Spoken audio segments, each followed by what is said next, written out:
Do you even know they're lying to you? I'm sorry, I didn't... I disagree. Let. I'm afraid that isn't how this works. You're him? Yes. That is a real name. No. I am simply collecting what is mine, Archivist. The one who enters my domain. What a fascinating question. Does your hand in any way own your stomach? In any case, it doesn't matter. The Wanderer had a brief respite, but it's over now. Yes. Did you notice which door she left through? There has never been a door there, Archivist. Your mind plays tricks on you. No? Are you going to attack me? Who the hell are you? I am not a who, Archivist. I am a what? A who requires a degree of identity I can't ever attain. There is no such thing as a real name. I am talking about myself. It's not something I'm used to doing, so I'm sorry if I'm not very good at it. I wanted to talk to you. I intervened to save you before. I'm interested in what happens next. I'm normally neutral, yes, but the loss of this place would have unbalanced the struggle too early. I'm keen to see how it progresses. Then I will say nothing further. I wouldn't wish to tarnish your ignorance prematurely. Goodbye, Archivist.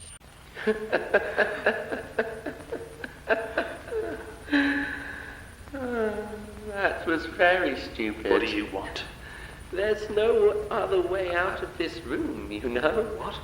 You don't have time to escape before they get here. No, the table was... finding it quite effectively. Even with all the protections you have here. No. I doubt you can survive them now. You need a door.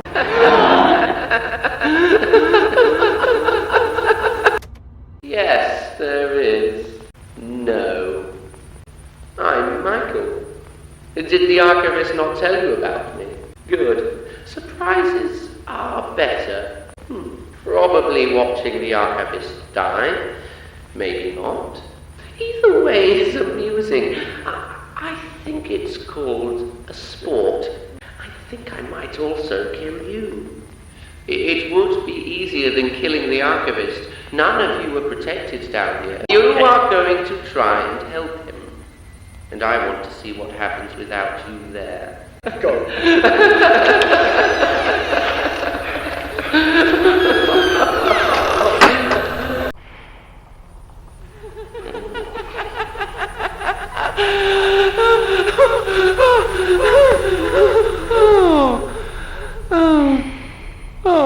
Archivist, what have you done now?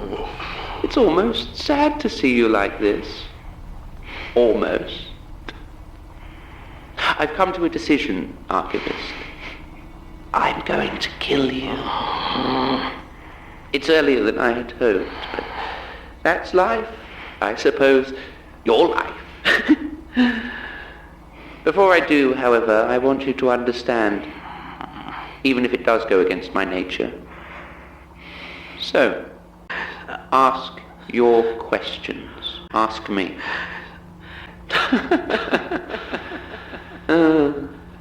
The eye watches, and the stranger conceals, but me, I lie, Archivist. I am the throat of delusion incarnate. They can't hide you from me. Nothing. Nothing whatsoever. Except perhaps that I would like it to fail. I already said to kill you, because I don't want the circus to win, And I don't want the archives to either. Killing you myself, it's the best of both. And of course there's revenge. I am Michael. I was not always Michael. I do not want to be Michael. Being Michael stole the only purpose I have ever known. You were Gertrude's assistant, weren't you? No. But the tape, I No. heard you. You heard Michael. What the hell are you Quiet, archivist. The cramped casket sings loud, but not loud enough to drown out screaming. The Michael on that tape was not me. When that person was Michael, I was something else. And now I am Michael, and that person is gone. No more than he became me. It is rare that someone I take finds their way into being me, but it does happen. And Michael had help. A statement. Of course. Is your recorder running? Yes? Say it, archivist. The last day of the archivist's life. How far back should it go? To the beginning of me? Centuries? Millennia?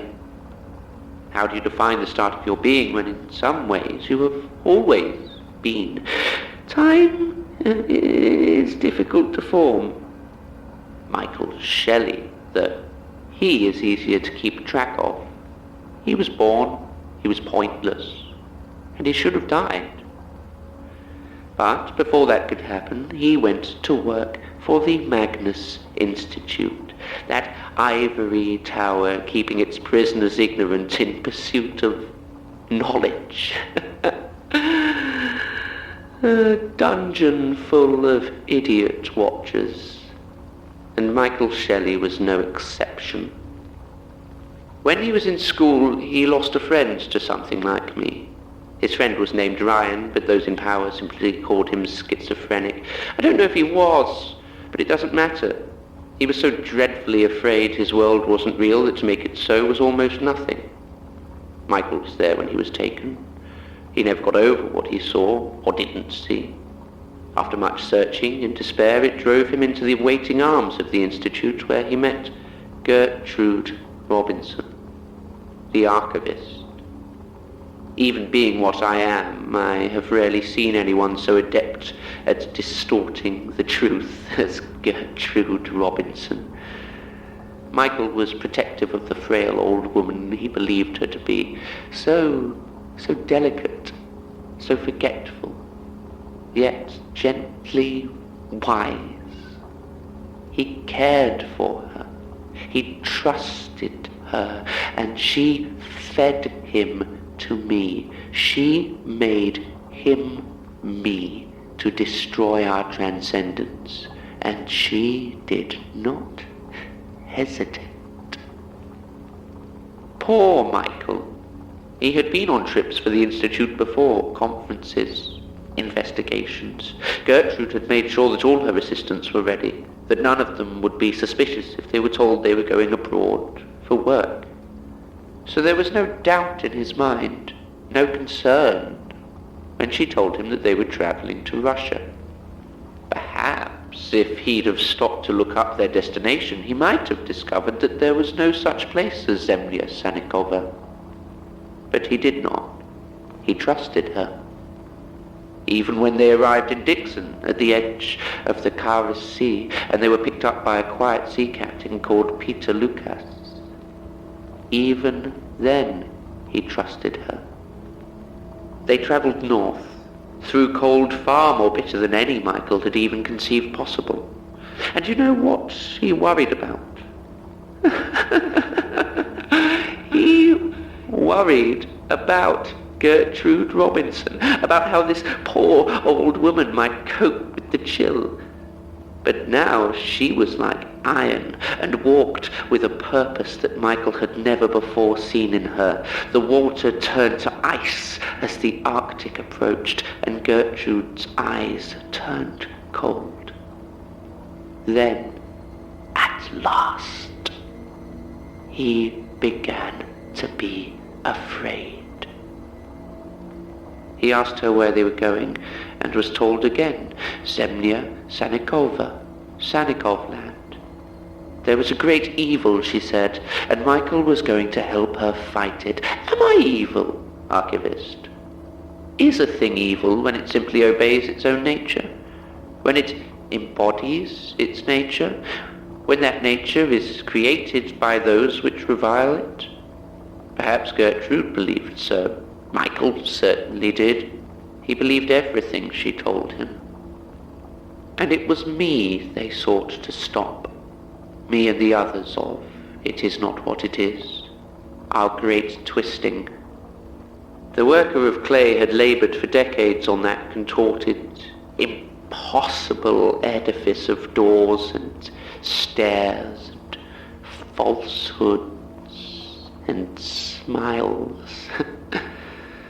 1,000 staring morsels stood, and not one of them believed themselves sane to look upon it. And in the centre, the door that would open to all the places that were never there, was me. I use the word apotheosis not because it is correct, but because I can only show you its truth when we are within the passages themselves. And this is what Michael and Gertrude found when they set foot on Sanikov land, which does not exist, and never has. It was warm, and feeling its reassurance beneath his feet was the last time poor, doomed Michael knew comfort. They walked through the green jungle of that forever elusive polar island, and up the gentle mountains that can never have a name, and at the top they found us through our spiraling laughter. And they saw us in all of our glory. Michael did not go mad, though no words you could have said would have convinced him otherwise. The mind does not shatter, Archivist. It is soft and malleable. It bends and twists and returns to what it was, though what you see and feel may leave their mark upon it. If Michael thought he had lost his mind, it was only because what he saw with crystal clarity was simply not something that could be real. But Gertrude Robinson did not waver. She did not hesitate. She gave no indication that she saw anything more or less than what was expected. Hers was not a mind that left room for doubt. She stared into us carefully, her eyes scanning for something that was my heart, looking for my door. And she found it. Perhaps I should have realized what was happening, seen those two lonely figures approaching me.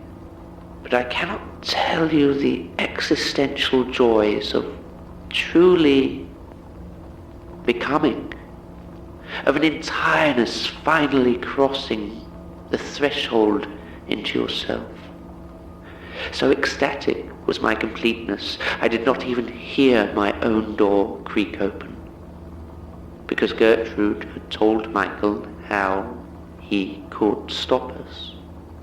She told him to walk through the door, and even then, with so much of his mind shut down in panic and terror, he trusted her, and he went inside, closing the door behind him. But Gertrude Robinson had given poor, disposable Michael one more thing before sending him to me. She had given him a map. I couldn't say how she would have gotten such a thing, or if she somehow made it. And yet it was a map. A map to me. It made no sense, lines overlapping and inverting, but once within, Michael knew which turns to make, which doors to open, which mirrors to shatter, until he became me. Even sharper than the joy of becoming is the agony of being opened and remade.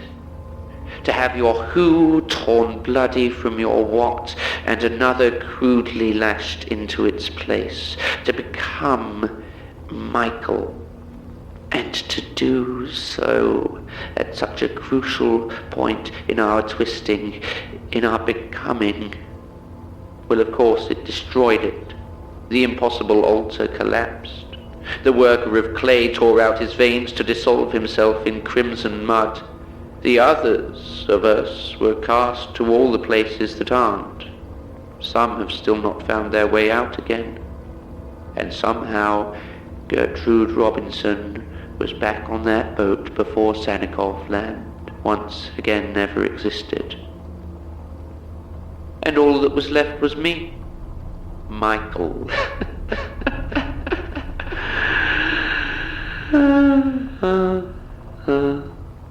My very existence tied to my pointlessness, wearing my failure as the very fabric of my being, reduced once again to feeding on the unsuspecting and confused.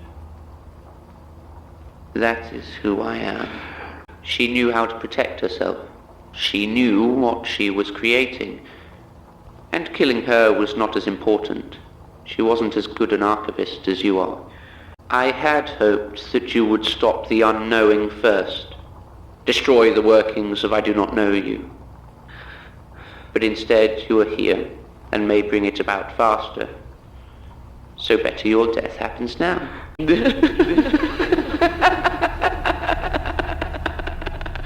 If you scream loud enough, the circus may take notice of me, but I promise you will die far more pleasantly with me than with them. Oh.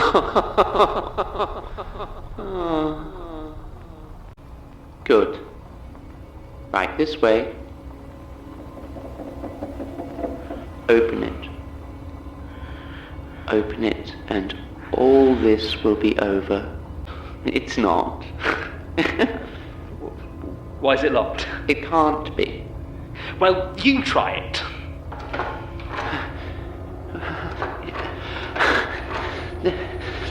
That's not...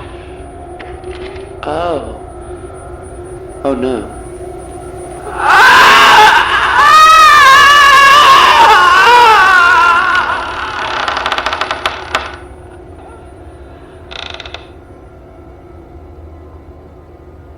Do you want to come in? The worker of clay had labelled for decades on that. Labelled, did I say again? God, I'm knackered. I've been doing all of this labelling.